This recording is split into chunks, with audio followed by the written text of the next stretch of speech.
Education. The question of education is an interesting subject and has a wide range of debates going on.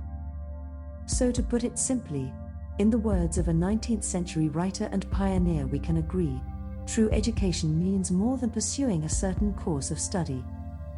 It has to do with the whole person, and with the whole period of existence possible to human beings.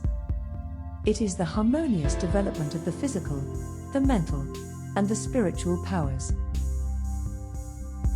Although the sentiment of education is largely focused on the sedentary pursuit, it extends to physical development, a fact almost overlooked in the modern culture.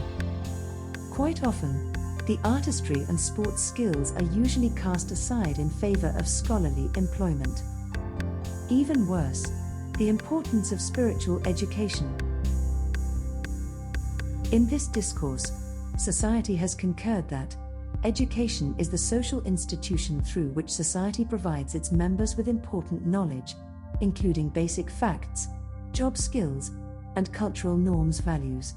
In this sense, there is no emphasis on exactly what type of information should be given and whether or not it is important to cultivate practicality.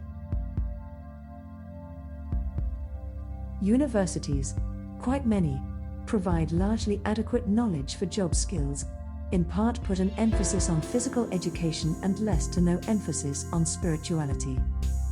This selectively provided information does not always allow a whole-rounded development of learners. It neglects the kernel of learning, which is to better society. While the mind can achieve a great deal of efficiency in calculating complex equations and the body through physical exercise can handle an extensive amount of stress, such abilities can be used for either greater good or wastage if there's a lack of spiritual balance. Many a student, they're often plagued with suicidal thoughts, lack of purpose and presumably consumed by mediocre ideals, due to deprivation of spiritual stimulation. Spiritual means relating to people's thoughts and beliefs, rather than to their bodies and physical surroundings. Spirituality is, and has nothing to do with, religion or belonging to a certain dogma. It is simply one's definitive outlook of the world. It deals with the existential crisis and sets aright psychological impotence. It helps one to deal with and overcome morbid excitements which often steers to drug abuse and all kinds of crimes, even among the most educated members of society. Examples of such can be seen in recent history, such as physicists creating atomic bombs, able-bodied men going to war, and politicians taking advantage of their positions for personal gains. These are educated and trained men, rendering the ideals of education destructive.